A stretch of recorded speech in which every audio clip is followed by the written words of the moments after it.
Bonjour Guillaume Kasbarian, merci d'être en direct sur BFM TV. Question très concrète, Michel Barnier dit qu'il envisage de ne pas remplacer certains fonctionnaires qui partent à la retraite. Quel poste et quel secteur serait visé ?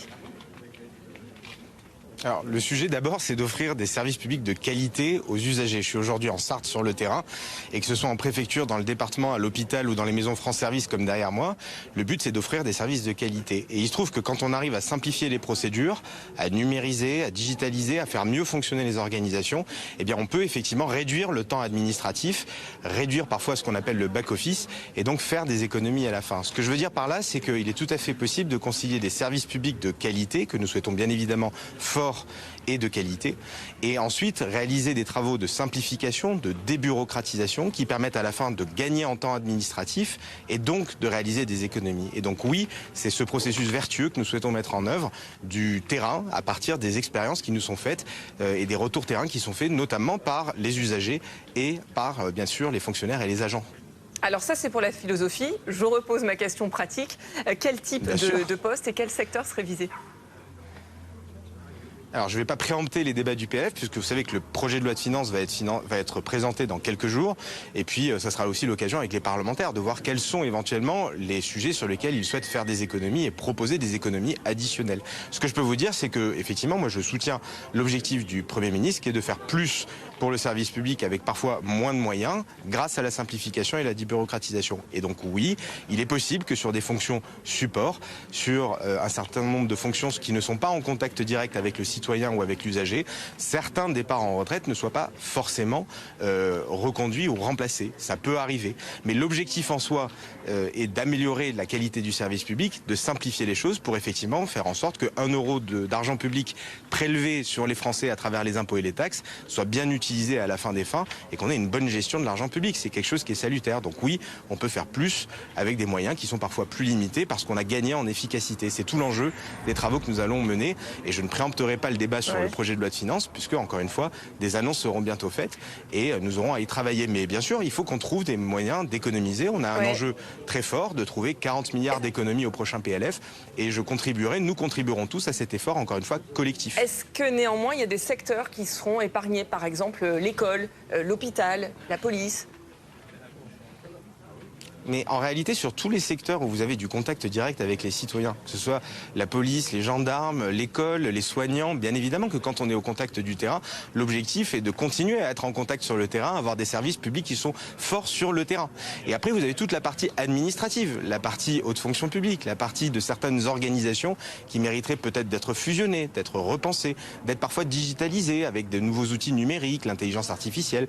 Tout ce travail-là, il doit être fait pour gagner en efficacité et en temps. Mais l'objectif, c'est d'avoir toujours beaucoup d'agents, beaucoup de fonctionnaires au service des Françaises et des Français, au service des usagers, au contact du citoyen, et qu'on continue à avoir ces services publics de qualité auxquels tous les Français sont attachés, auxquels je suis attaché. Et tout cela n'empêche pas d'être par contre regardant sur les processus, les organisations, les méthodes, pour éviter les doublons, pour éviter parfois de la bureaucratie qui vient rajouter des coûts. Et donc c'est ça ce travail fin qui est à faire, sans rien retirer au contact de terrain entre les agents et les usagers. Voilà, c'est une question de réorganisation et c'est normal que le rôle du gouvernement, le rôle aussi des parlementaires soit d'améliorer le bon usage de l'argent public. Parce que l'argent public, c'est l'argent des Français. C'est l'argent qui vous est prélevé en termes de taxes et d'impôts. Et donc, il faut bien vérifier qu'il soit bien utilisé. On a bien compris, Guillaume Kasbarian, que ça ne concernera pas les fonctionnaires qui sont au contact de la population. Mais néanmoins, tous les secteurs seront concernés. Est-ce que vous avez une idée du nombre de postes de fonctionnaires qui seraient touchés ?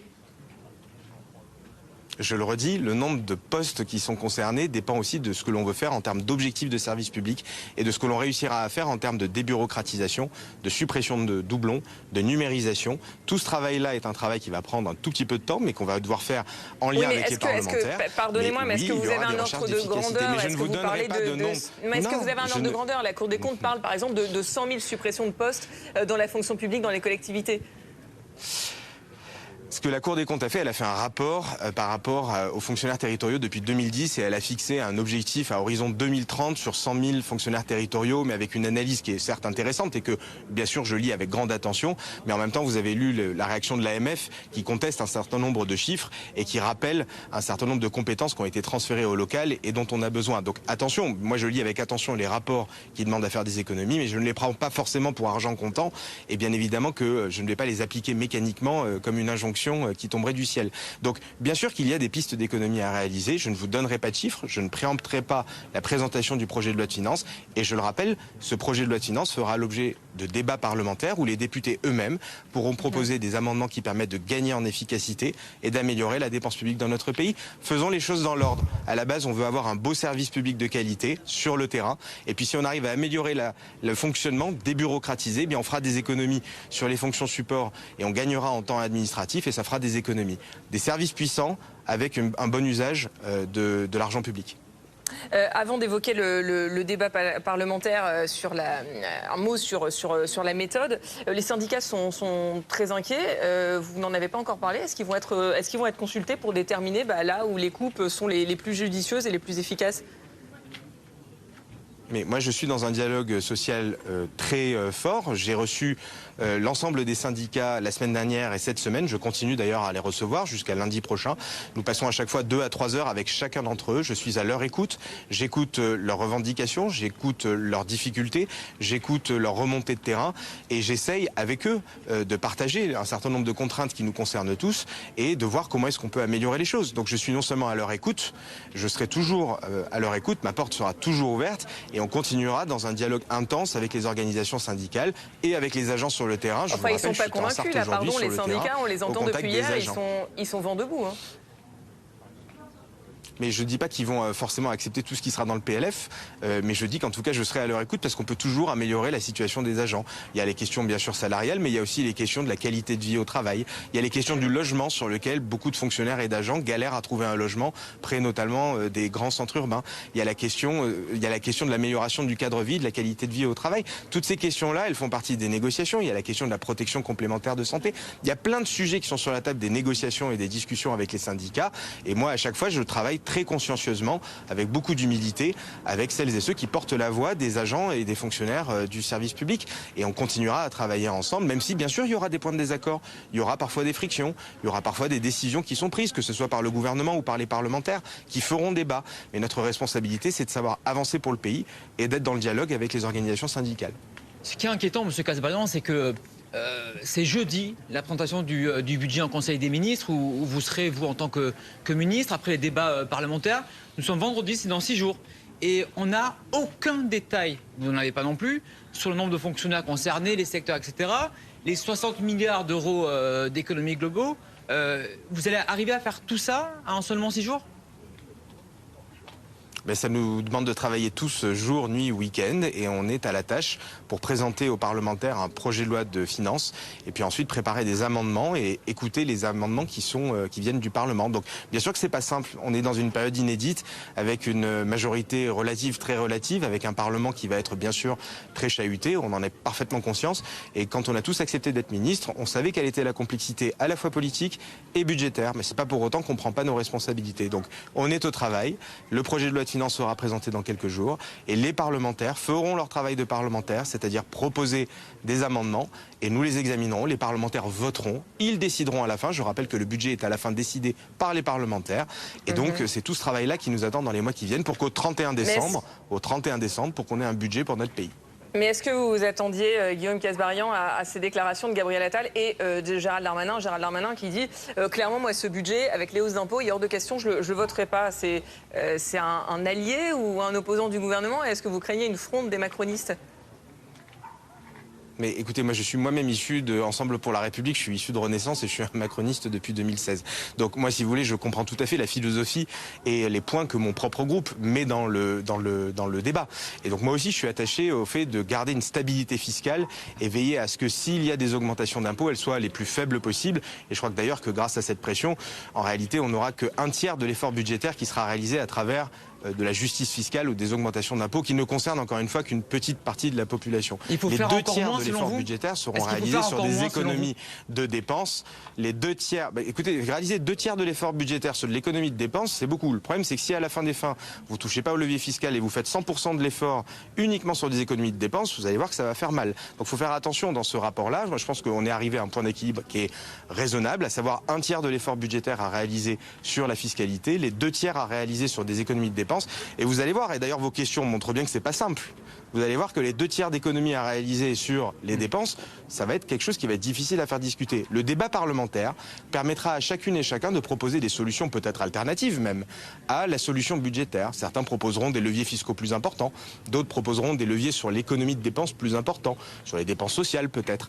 Tous ces amendements-là, il faudra les étudier avec grande attention parce qu'à la fin, on a une équation budgétaire à résoudre, qu'elle n'est pas simple à résoudre, mais je crois que celle qui a été proposée par le Premier ministre est la bonne, à savoir 1 tiers sur la partie fiscale, 2 tiers sur la partie des économies de dépenses. Monsieur le ministre, il y a une mesure qui fait l'unanimité contre elle, c'est le report de la revalorisation des pensions de retraite du 1er janvier au 1er juillet. Ça rapporte 3,7 milliards d'euros.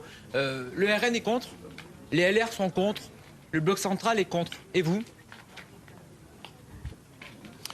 Moi, ce que je dis, c'est qu'on ne peut pas en permanence demander à faire plus d'économies budgétaires et fermer toutes les solutions une fois qu'elles se présentent à vous. Donc à un moment, il faut aussi que chaque parlementaire et chaque responsable politique dans notre pays prenne ses responsabilités. Ils ne peuvent pas venir sur votre plateau télé pour vous dire c'est important de faire des économies budgétaires et bien utiliser l'argent public et que dès qu'une solution émerge pour en tout cas faire attention à l'usage des deniers publics, la retourner et expliquer qu'il ne faut pas la prendre. Donc, ce sont les retraités qui doivent payer pour on peut tout à résorber fait la dette. dépenser plus sur les retraités. Non mais vous pouvez, c'est pas ce que je dis, ne travestissez pas mes propos. Non, mais je Ce vous que pose je une dis par question. contre, Est-ce que c'est vous qu'il êtes faut être pour ou cohérent contre avec cette sa mesure ? philosophie. Et vous dites que c'est une piste. Donc, pour vous, c'est une piste sérieuse. Moi, pour moi, en tout cas, ce qui est certain, c'est que je n'exclus aucune piste par nature et par principe qui permette un meilleur usage de l'argent public dans le contexte difficile des finances publiques que nous connaissons. Parce que si je les excluais par principe, je ne serais pas cohérent avec ce que je vous dis sur un meilleur usage de l'argent public. Quand on est pour un meilleur usage de l'argent public, c'est-à-dire de l'argent des Français, de l'impôt des Français, on ne peut pas se permettre de fermer toutes les portes aussi simplement que cela. Ou si on les ferme, il faut être capable de proposer d'autres mesures d'économie qui sont tout aussi puissantes. Donc, qu'on ferme cette piste-là est tout à fait possible, mais à ce moment-là, il faut proposer d'autres choses qui permettent d'avoir un meilleur usage de l'argent public. On ne peut pas venir sur les plateaux vous expliquer qu'il y a des économies à faire, et en même temps, dès que des économies sont proposées, vous expliquer qu'elles sont scandaleuses et qu'on ne peut pas les réaliser. La créativité parlementaire, moi je l'attends avec grande impatience dans ce débat parlementaire et budgétaire qui s'annonce. On verra à ce moment-là celles et ceux qui mettent en accord leurs principes sur vos plateaux et leurs amendements parlementaires dans le cadre de l'examen du budget. Chacun prendra à ce moment-là ses responsabilités. Merci Guillaume Kasbarian, vous employez les mêmes termes que Michel Barnier, que Bruno Retailleau sur le fait que chacun prenne ses responsabilités.